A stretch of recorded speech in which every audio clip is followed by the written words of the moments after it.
Good morning friends. આપણે કાલના લેક્ચરમાં જોયું તો ક્રમનો નિયમ અને જૂથનો નિયમ, બરાબર. હવે તમે આગળના દાખલા જ્યારે આપણે ગણીશું ત્યારે એ નિયમનો ઉપયોગ કઈ રીતે કરવો એ આપણે તમને શીખવાડીશું. હવે એના પછી કયો ટોપિક આવે છે તો વિરોધી સંખ્યા. વિરોધી સંખ્યા વિરોધી સંખ્યા એટલે શું? શોર્ટમાં તમને સમજાવું તો કોઈક સંખ્યા જે આપી હોય તમને, ધારો કે કોઈ સંખ્યા આપી છે તમને એ, તેની વિરોધી સંખ્યા શું કહેવાય? માઇનસ એ. એની વ્યાખ્યા તમને સમજાવું તો જે બે સંખ્યાઓનો સરવાળો 0 થાય એ બે સંખ્યા પરસ્પર વિરોધી કહેવાય. જે બે સંખ્યાનો સરવાળો 0 થાય તે બે સંખ્યા પરસ્પર વિરોધી કહેવાય, બરાબર. જે બે સંખ્યાનો સરવાળો 0 થાય એટલે શું કહેવા માંગે છે? ધારો કે આપણે એક ઉદાહરણ લઈએ છીએ. કોઈ સંખ્યા આપણે લીધી 1, બરાબર. તો એની વિરોધી સંખ્યા શું થશે?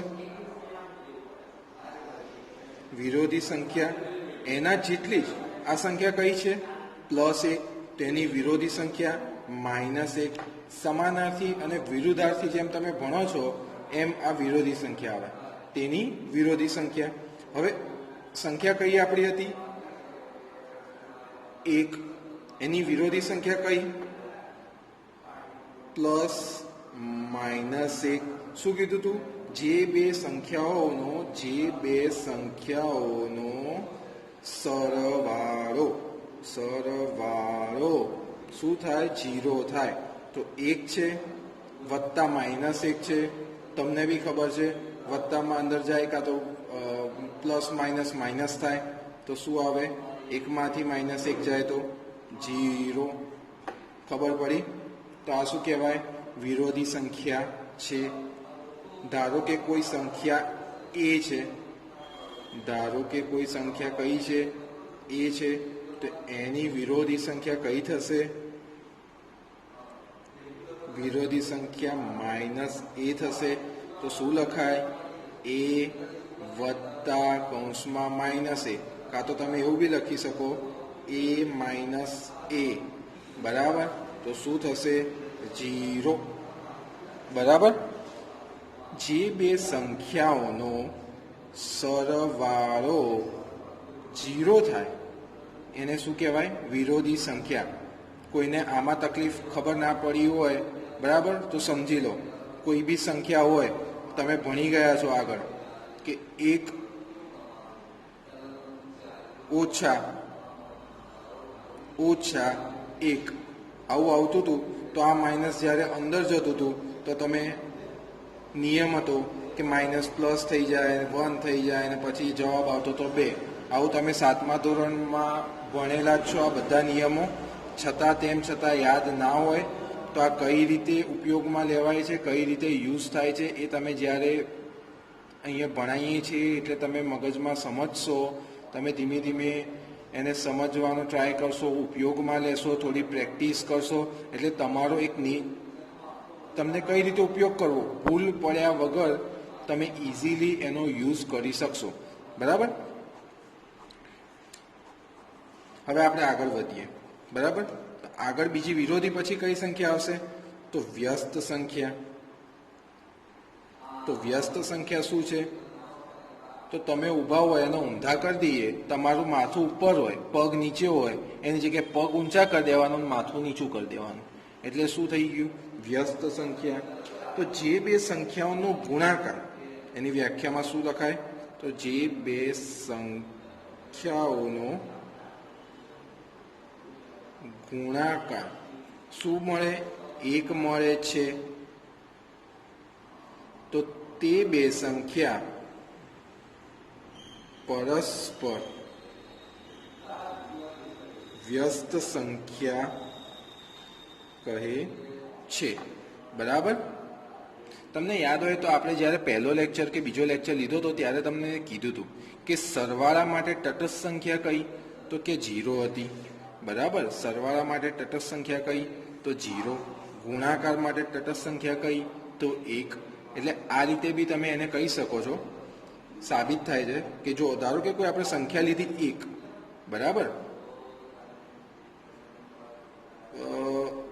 5 લીધી કોઈ સંખ્યા, બરાબર, 1માં એની વ્યસ્ત સંખ્યા કઈ થશે, તો 5ની વ્યસ્ત સંખ્યા 1/5.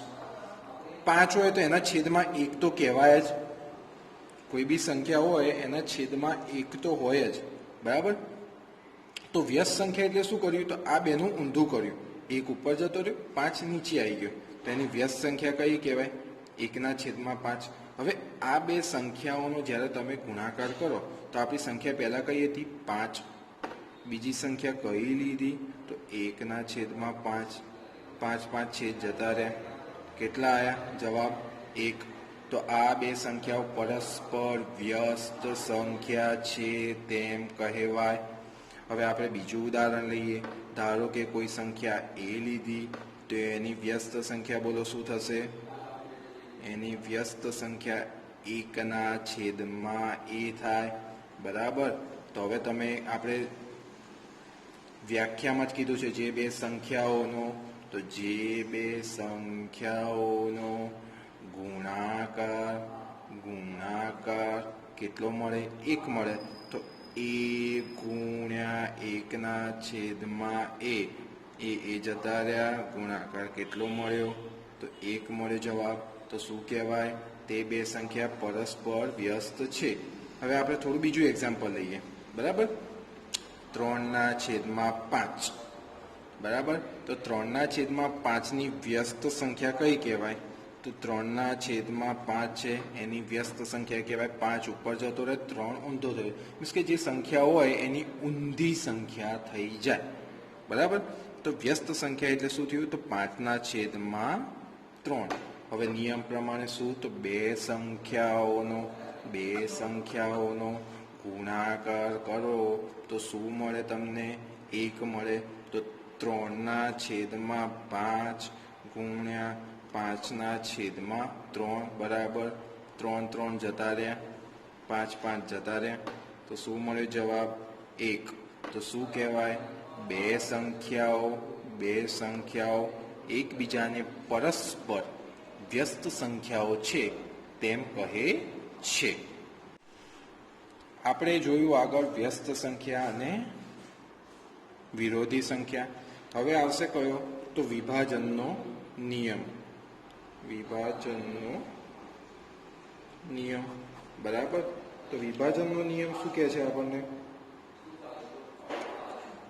તો a કૌંસમાં b પ્લસ c છે.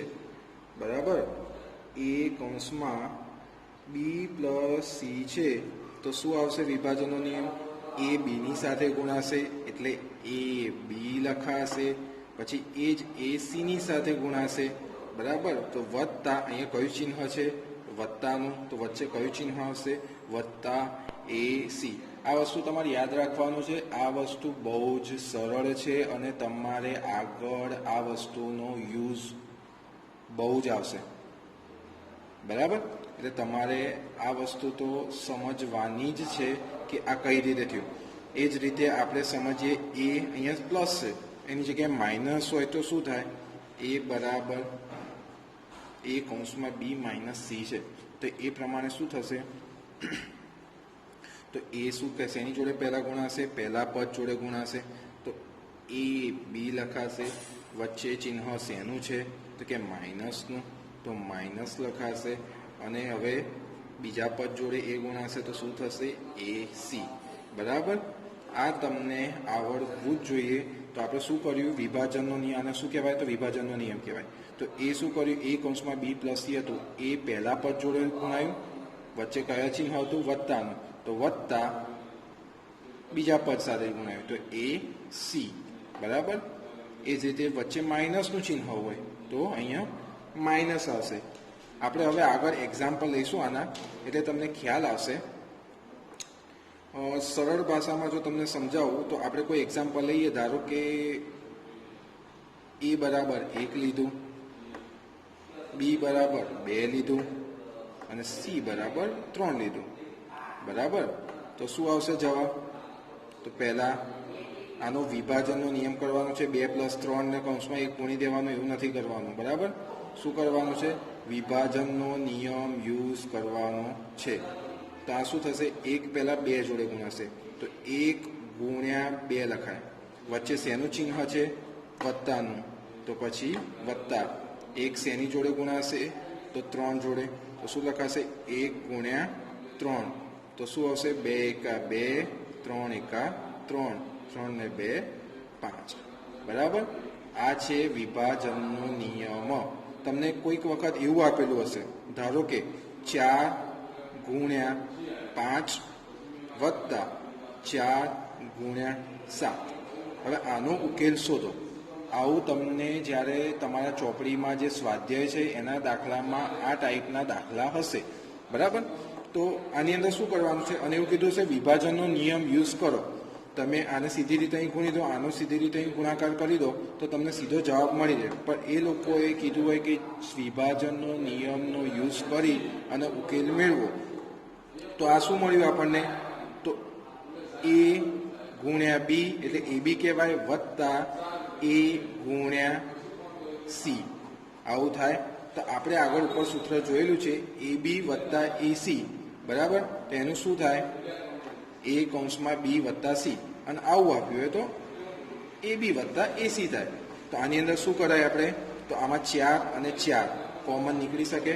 બરાબર, તો શું કર્યું? 4 કોમન કાઢ્યા, કૌંસમાં 5 વત્તા 7 રહ્યા. 4 2માં કોમન કાઢ્યા, વચ્ચે વત્તાનું ચિહ્ન છે એટલે 5 વત્તા 7 મળ્યા. તો શું મળે જવાબ? 4 કૌંસમાં 7 વત્તા 5 12. બરાબર, 7 વત્તા 5 કેટલા મળ્યા આપણને? 12. હવે 12 કૌંસમાં 4 કૌંસમાં 12 હોય તો શું લખાય? 4 × 12 ગણાય એને. બરાબર, તો 12 નો ઘર 12 × 4 કરવાનું, 12 × 4 = 48. બરાબર, આ રીતે તમારે ઉકેલ શોધવાનો. આ તમને અત્યારે હાલ ખાલી સમજણ માટે આ ઉદાહરણ આપેલું છે. તમે જેમ જેમ તમને બધા નિયમો અત્યારે હાલ ચલાવી દીધા છે. આપણે પહેલાં કયો જોયો? ક્રમનો નિયમ જોયો. પછી કયો નિયમ જોયો? તો જૂથનો નિયમ જોયો. પછી કયો નિયમ જોયો? તો વિરોધી સંખ્યાવાળો જોયું. વિરોધી સંખ્યા શોધતા જોયું. પછી કયું આવ્યું? તો વ્યસ્ત સંખ્યા આવ્યું. પછી કયું આવ્યું? તો વિભાજનનો નિયમ આવ્યો.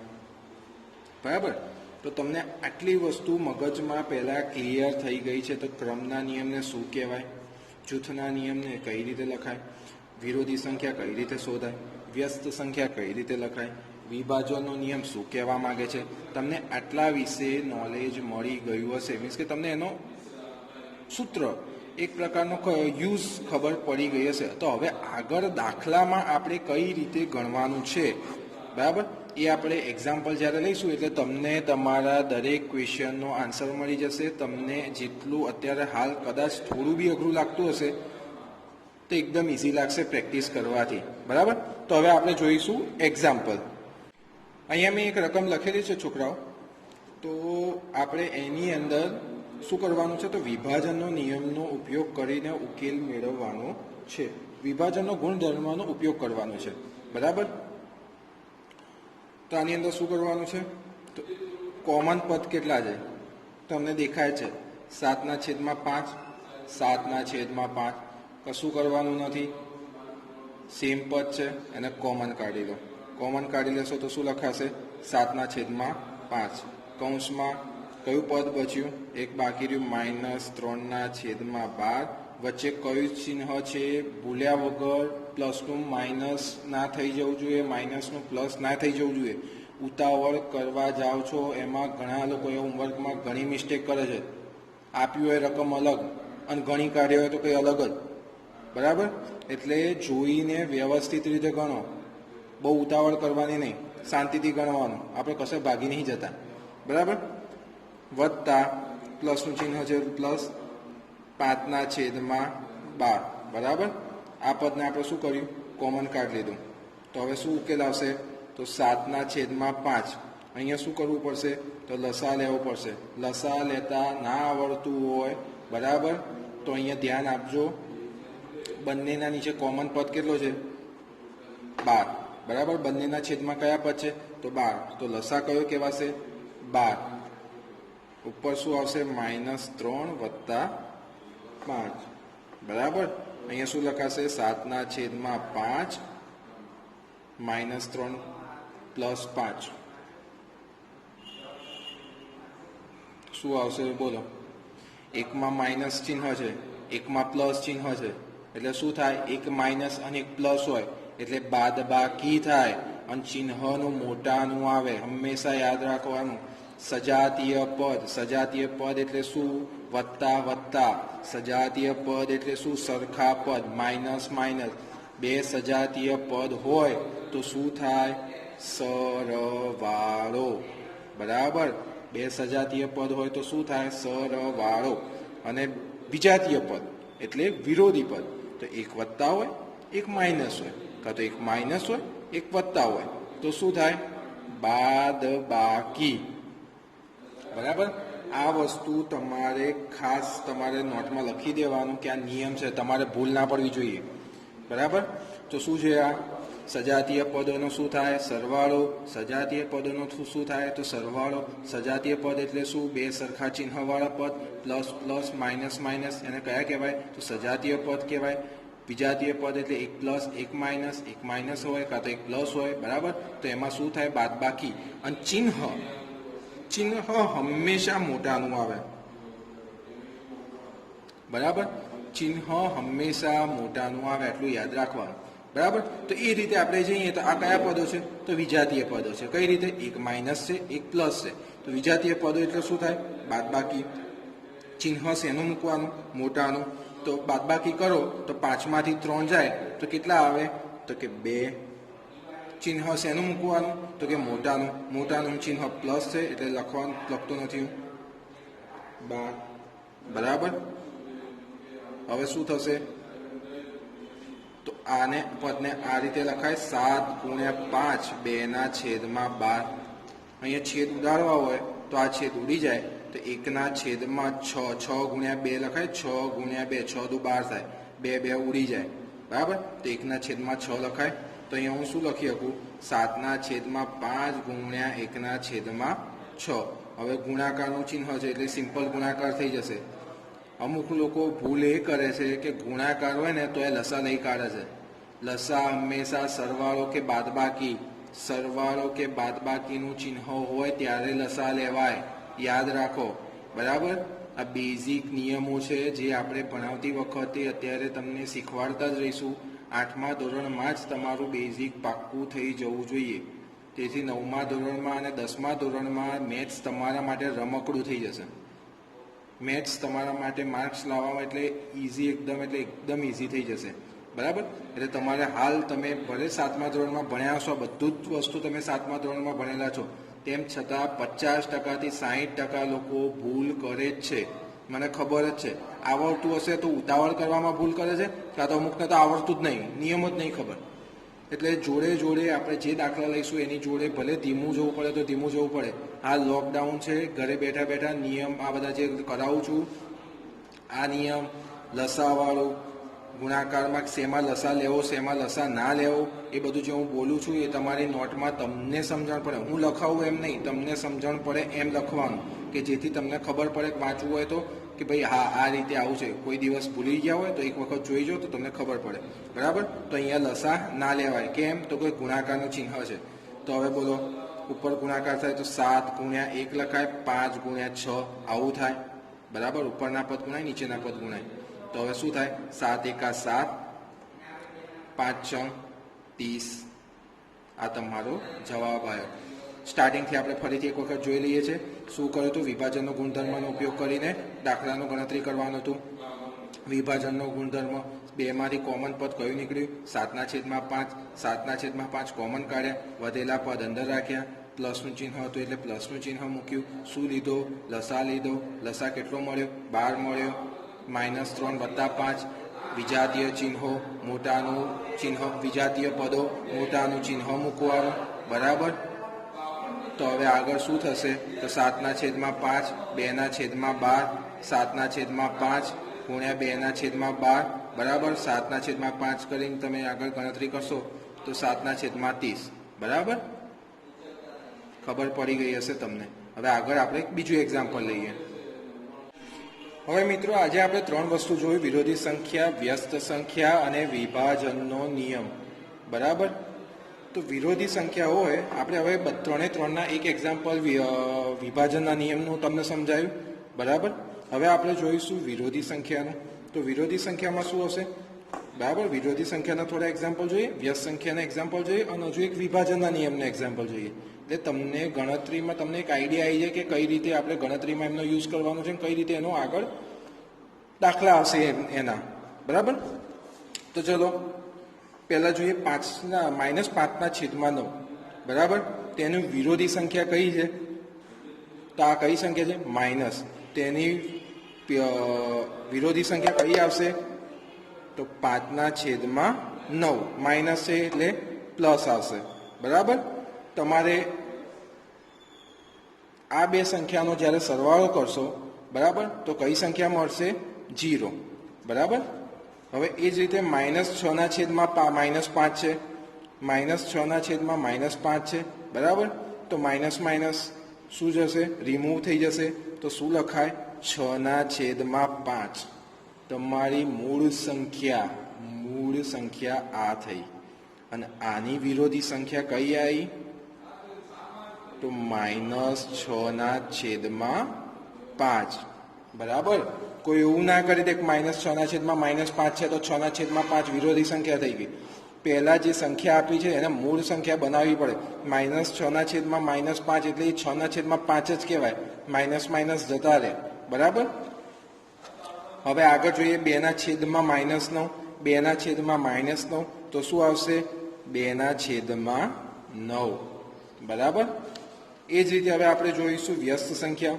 વ્યસ્ત સંખ્યા પહેલી સંખ્યા છે -13 છે તો એની વ્યસ્ત સંખ્યા શું થશે? 1/-13. બરાબર. આ શું થઈ? એની વ્યસ્ત સંખ્યા. -13/19 છે તો એની વ્યસ્ત સંખ્યા શું થશે? તો -19/13. બરાબર. -1ની વ્યસ્ત સંખ્યા શું થશે? તો 1/-1. આ એની વ્યસ્ત સંખ્યા થાય. હવે તમને ખબર છે 1/-1 હોય એને શું લખાય? તો -1 જ લખાય એને. તો -1ની વ્યસ્ત સંખ્યા શું થશે? -1. અને બીજી રીતે તમને કહું તો ગુણાકારની ક્રિયા માટે તટસ્થ સંખ્યા કઈ છે? 1 છે. બરાબર. તો -1ની વ્યસ્ત સંખ્યા -1 જ થશે. તો કઈ રીતે મેં તમને સમજાવ્યું. અહીંયા જોઈ શકો તમે. -1 બરાબર 1/માં શું થાય? તો -1 થાય.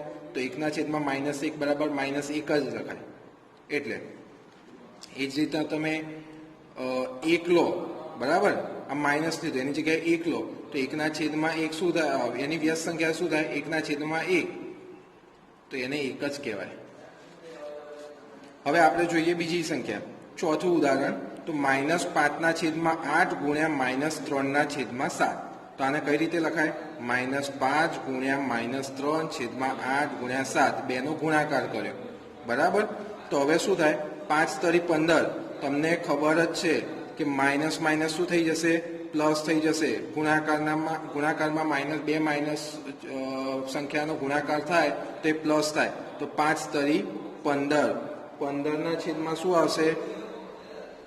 7×8 = 56. બરાબર. તો આ થઈ તમારી મૂળ સંખ્યા. તો આની વ્યસ્ત સંખ્યા શું થશે?